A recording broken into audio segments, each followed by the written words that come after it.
Good afternoon, Moore County. This is John Nagy, editor for The Pilot in Southern Pines. I'm broadcasting this afternoon from the home office studio here in Pinehurst. If you see some wildebeest teens rumbling through, pay them no mind. They're on raiding parties that center on my poor refrigerator in the kitchen. It's like a gazelle, the poor thing. Right now, I think I hear some raging Call of Duty action going on upstairs. So we'll see. Pilot publisher David Warnoff does not have the corner on cool anymore.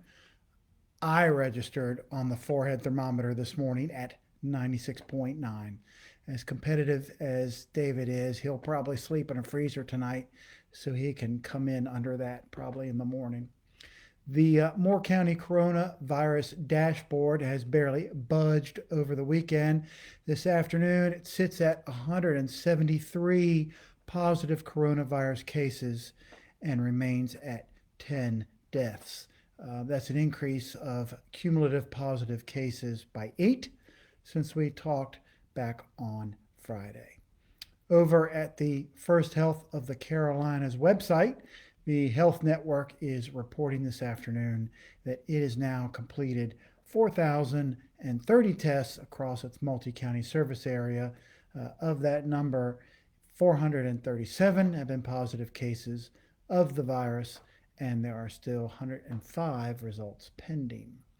Staff writer Jamie Baxley spoke late last week with Shannon Stout. Shannon is the Director of Safety and Emergency Management for First Health, and she told him that the Health Network has become, quote, very efficient at handling the coronavirus. Stout told a county emergency management committee that the number of infected patients has started to plateau across the hospital system. She said that they're not really seeing a huge spike or decrease necessarily. The company's drive-through testing clinic at West Pine Elementary will soon be moved closer to First Health Moore Regional Hospital in Pinehurst, allowing for easier screening of patients.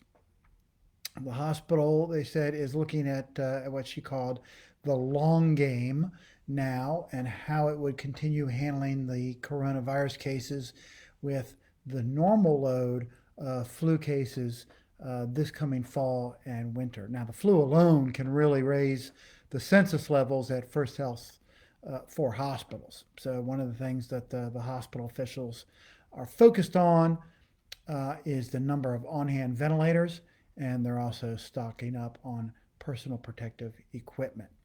Now, over the weekend, Jamie had a few other coronavirus updates. On Saturday evening, executives at Punic Village announced that a worker there had tested positive for the coronavirus. The statement said a home care worker had been diagnosed, but that the individual works, quote, in one isolated location on campus and was last at the facility on May 7th, so almost 2 weeks ago, according to their statement. Also, the State Department of Health and Human Services earlier today announced it was doing a couple of things to help long-term care facilities. All such facilities in the state will receive personal protective equipment, packs of needed supplies, and they will also receive a limited increased rate for some Medicaid services. That's going to help them with their infection prevention and management. Now, last Friday, Dr. Mandy Cohen, who is the secretary of the state health agency, said at a news conference that the state is now encouraging testing for all employees and all residents of long-term care facilities with only one laboratory confirmed case of COVID-19. Now, right now, local health directors can only mandate testing of residents and staff at such a center if 2 or more cases are found. So the Moore County Health Department has offered to conduct free testing at every nursing home and assisted living facility, but only a handful of places have taken the agency up on its offer.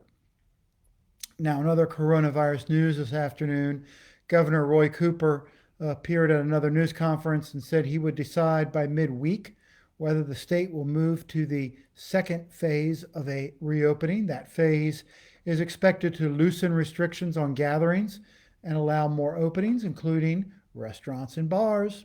Under a second phase of reopening, the stay at home order would officially be lifted, though it's really not being complied with now. Vulnerable people, including the elderly and sick, would be encouraged to remain home, while restaurants and bars would be allowed to serve customers with on site dining.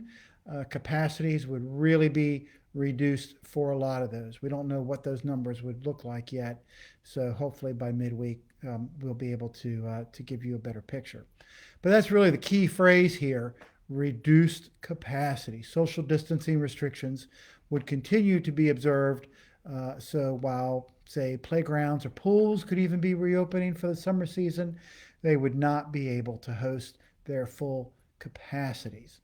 We're going to be monitoring this all week, so when there's further word, we'll be letting you know on thepilot.com. And of course, I mentioned last Friday when we talked, the Pilot over the weekend had an editorial in which we advocated that our local communities find ways to open up the streets and sidewalks and let restaurants sort of increase their footprint so that they can have more dining space, not necessarily inside, but outside. So outdoor dining, maybe even closing down a few blocks, say within downtown Southern Pines, downtown Pinehurst, Aberdeen, that sort of thing.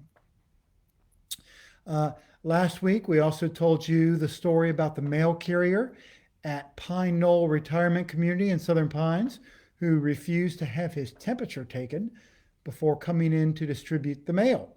So he was just sort of leaving the mail for workers there to put in the mailboxes.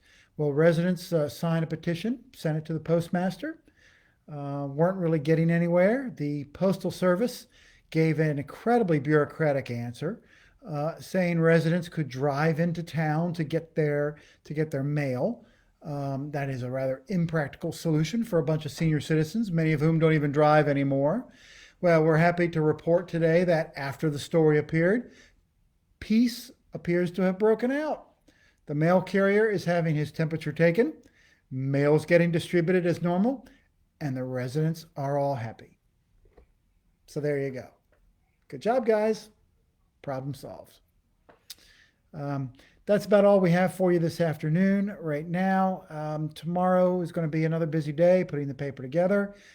In the morning, managing editor David Sinclair will be sitting in on the Board of Commissioners meeting, at which they will be getting their full budget presentation for the coming year. Now, County Manager Wayne Vest is expected to also put forward his proposal for funding more county schools this next year. Vest rolled out much of the budget earlier this month, but he left out the schools. So we should be hearing more about that in the morning. So recapping today's top news, Moore County now sitting at 173 positive coronavirus cases since that tracking began in mid-March. That is up 8 from Friday's number. The number of deaths remains at 10. Governor Cooper is also expected in the next couple of days to announce whether he will lift the stay-at-home order by as early as this weekend, and that would allow restaurants and bars to reopen, though at a reduced capacity. So lastly, we have some sad news to share with you this afternoon. We just posted in the last 15 minutes word that Bobby Purvis, who was the longtime director of athletics at Union Pines High School, passed away earlier today following a fight with cancer. He served students more than 40 years, had been coaching since the early 1980s. He is a member of the school's Hall of Fame. And Bobby was just a long-standing presence in the Union Pines community, and he's really going to be sorely missed.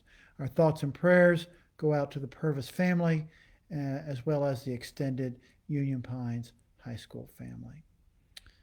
We'll see you again tomorrow afternoon or sooner as events warrant. Until then, be safe. safe, be kind, and please keep your distance.